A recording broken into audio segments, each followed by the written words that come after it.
성경에는 놀라운 지혜가 가득합니다.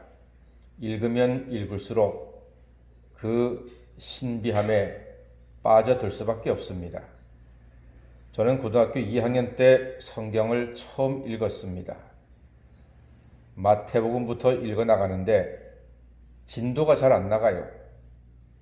너무 느리게 읽게 되는 겁니다. 특히 마태복음 5장, 6장, 7장 이름하여 산상수훈에서는요, 한 절을 건너가는 것이 힘들었습니다. 왜냐하면 말씀 한 절 한 절이 너무 신기했습니다.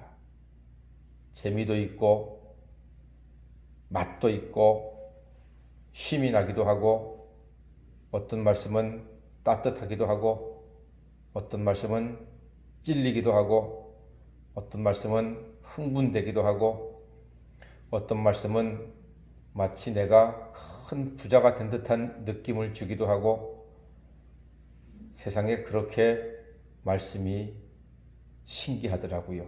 신비하더라고요. 정말로 큰 부자가 된 듯한 그런 느낌을 몇 장 읽지도 않았는데 갖게 되었습니다. 사실 신명기도 만만치 않습니다. 장장마다 가나안 땅에서 하나님의 축복을 받고 누릴 수 있는 지혜로 가득한 책이 신명기입니다.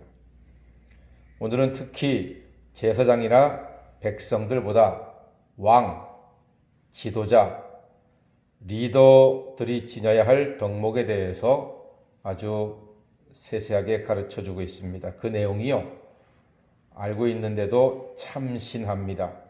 먼저 16절 말씀해 보니까 다 같이 병마를 많이 두지 말라.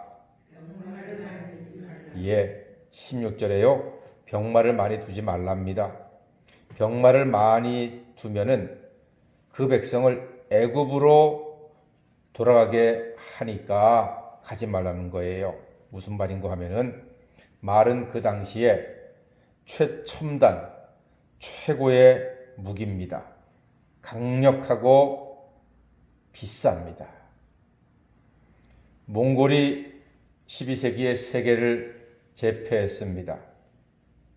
그 힘은 말타기에서 나왔습니다. 몽골 사람들은 말타기의 천재들입니다. 그래서 그 말로 유럽을 휩쓸어 버렸습니다. 중앙아시아를 거쳐서 유럽을 휩쓸고 말탄 몽골 민족은 전 세계 공포의 대상이었습니다. 말은 빠르고 강력합니다. 최첨단 무기였던 것입니다. 이 귀한 말을 얻으려면 애굽에 굽신돼야 돼요. 이스라엘은 말이 없으니까. 그리고 많은 돈을 애굽에 갖다 바쳐야 합니다. 그리고 애굽의 우상 문화도 같이 받아들일 수밖에 없을 것입니다. 그래서 하나님께서는 말을 많이 두지 말라. 꼭 필요한 말 위에는 두지 말라. 그렇게 권면하고 있습니다. 이 말씀은 또한 왕에게만 주는 것이 아니라 왕 같은 제사장된 우리 성도들에게도 적용이 될 수 있습니다. 사랑하는 여러분, 무기와 세상 수단보다 하나님을 더 의지하고 하나님을 자랑함으로써 하나님의 축복을 누리시기를 간절히 소망합니다. 두 번째로 다 같이 아내를 많이 두지 말라. 예, 아내를 많이 두지 말라고 17절에 말씀하고 있습니다. 아내를 많이 두게 되면 그의 마음이 미혹된다는 겁니다. 왕이 아내를 많이 두게 되면 마음과 육신이 집중이 안 되고 황폐해질 것입니다. 보통 남자들 자기 와이프 한 사람 감당하기도 어려운 법인데 아내가 둘 셋이 되면은 그 가정이 온전하겠습니까?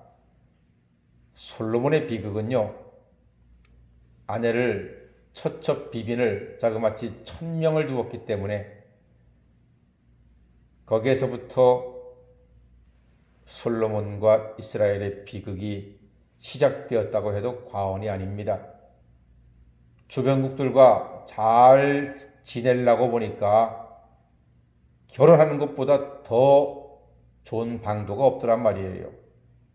사돈이 되고 사위가 되는데 나를 공격하겠는가 해서 결혼으로 모든 주변국들을 사로잡았습니다. 솔로몬, 샬롬, 평화의 왕 아닙니까?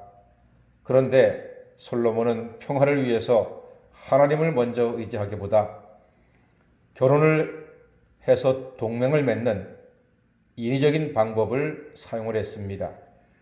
그런데 그게 그만 장차 나라에 우상 숭배가 가득하게 되는 비극의 씨앗이 뿌려지게 된 것입니다. 결혼 동맹으로 정략 결혼으로 나라를 지킨다? No! 오직 하나님만이 나라를 온전하게 하실 줄로 믿습니다. 그러므로 우리도 나라가 하나님을 경외하도록 하나님을 경외하는 많은 리더가 나라에 세워지도록 많은 백성들이 하나님께 예배하고 영광 돌리도록 기도하는 것이 나라 위한 성도들의 기도의 자세가 될 것입니다. 자, 세 번째로는 다 같이 은금을 많이 쌓지 말라. 예, 은금을 많이 쌓지 말랍니다. 돈을 많이 벌지 말라가 아닙니다. 쌓아두지 말라는 것입니다. 돈은 하나님의 영광을 위해서 잘 쓰는 것이 중요합니다. 돈을 쌓아두는 것은 돈을 사랑하기 때문이요. 돈 사랑하는 것은 일만하게 뿌리가 되고 맙니다.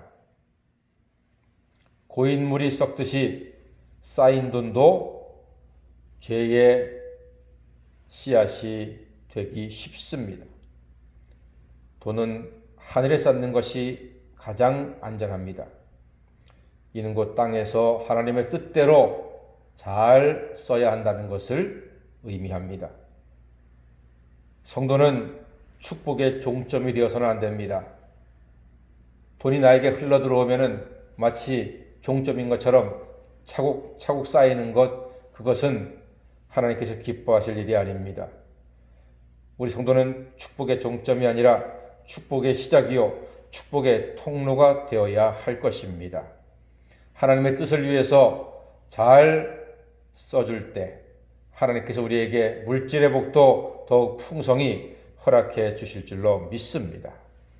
지금까지 제가 세 가지 말씀드렸습니다. 병마를 많이 두지 말라. 아내를 많이 두지 말라. 돈을 쌓아두지 말라. 말라. 그런데 이 말라보다 더 중요한 게 하라가 하나가 있습니다. 그 하라가 무엇일까?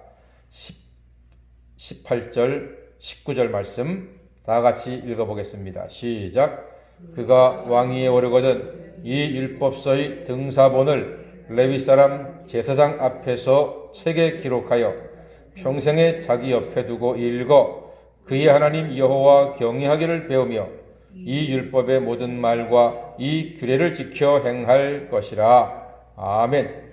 앞에 세 가지 말라 이 모든 것은요 하라.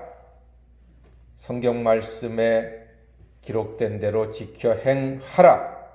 이 속에 다 포함이 됩니다. 그만큼 중요한 것입니다.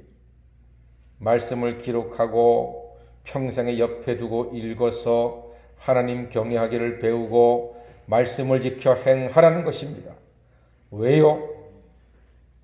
국가와 준마와 돈과 사람이 나라와 왕을 지키지 못하고 하나님만이 지켜줄 수 있기 때문입니다. 하나님의 말씀이 우리의 능력이고 힘이고 권세이며 하나님 말씀이 최고의 기쁨이요 말씀이 많은 보화보다 더 큰 행복을 가져다 줄 것입니다. 세상 돈은 금방 써버리고 바닥납니다.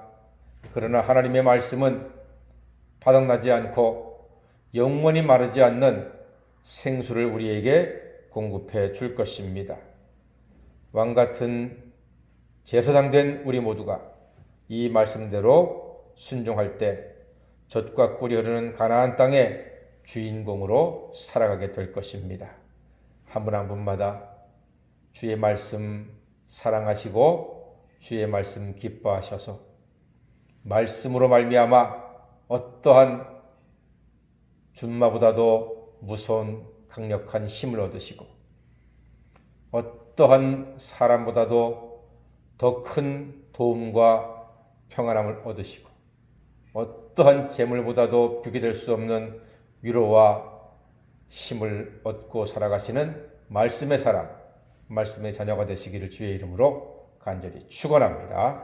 아멘. 기도하겠습니다.